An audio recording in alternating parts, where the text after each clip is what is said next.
بسم الله الرحمن الرحیم. بیان صفت جنت.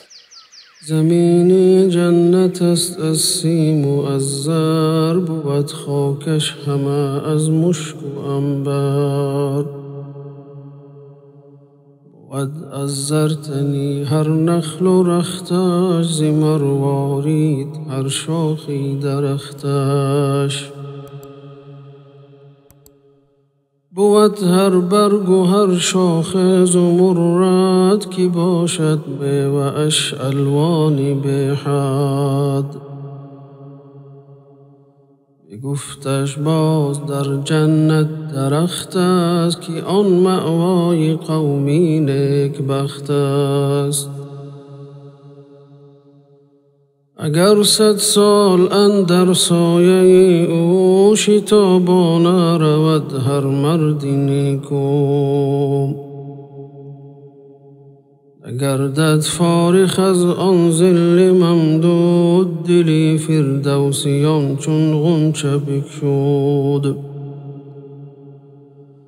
خورد کس میوه‌اش خفته نشسته، به خوابش با جلوس و دست بسته. به جنت وادی حق آفریده، که هرگز چشم بیننده ندیده. شود آنجا تمامی جنتی جمع، به هر قومی نبی در پیش چون شمع.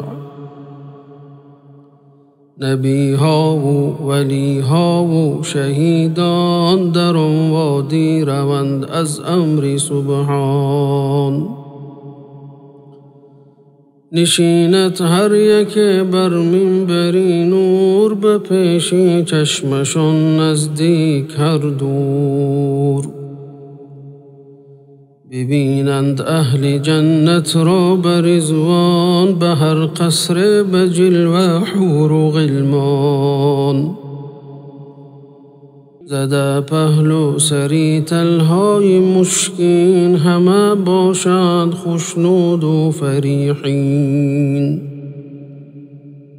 زبان بر حمد سبحانی کشایند، همه حمد و ثنای حق نمایند.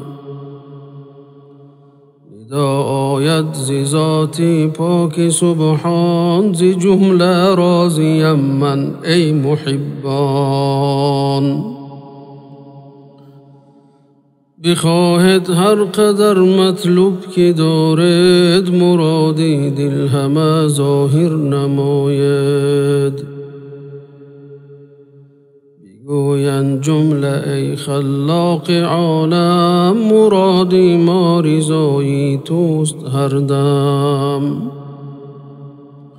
خدا گوید رضای من در آن است، مکانتان در بهشت جاودان است. ز لطف خویش فرمان می کند رب، به سوی آن ملک های مقرب. حجاب کی بود گیرند از پیش، به عشاقان نمایم جلوه خویش. بگردد آن ملک ها پرده بردار، ببینند اهل جنت زود دیدار. به یک قول فرومانند 100 سال، ز ذوق دیدنی دیدار حق لال. پس آنگه امر سازد عالمی راز، به سوی جبرائیل صدر پرواز.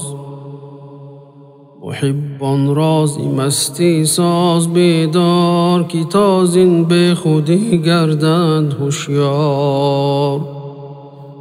روند در قصرهای خویش شادان، که دارند انتظاری حور و غلمان. بیاید جبرائیل از امر جبار، کند آن جمله را از سکر بیدار. بگوید این چونین شد امر سبحان، روند در قصرهای خود محبان. شوند در گریه ها و شور و افغان، که حاجت نیست ما را حور و غلمان. جز این لذتی ذوقی نظاره، نظر سازیم تا با او دوباره. که مقصد اوست نبود میل اغیار، مرادی ما دو عالم بود دیدار. بسازند آنقدر افغان و زاری، شود فرمان ز لطفی فضل باری.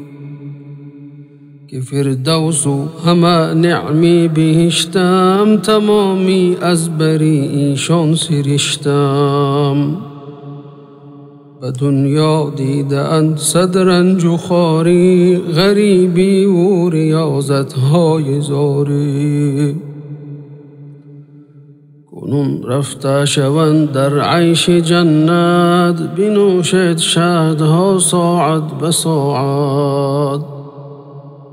هر جمعه بیایند اندر اینجا، ببینند این جمال جلوه ما.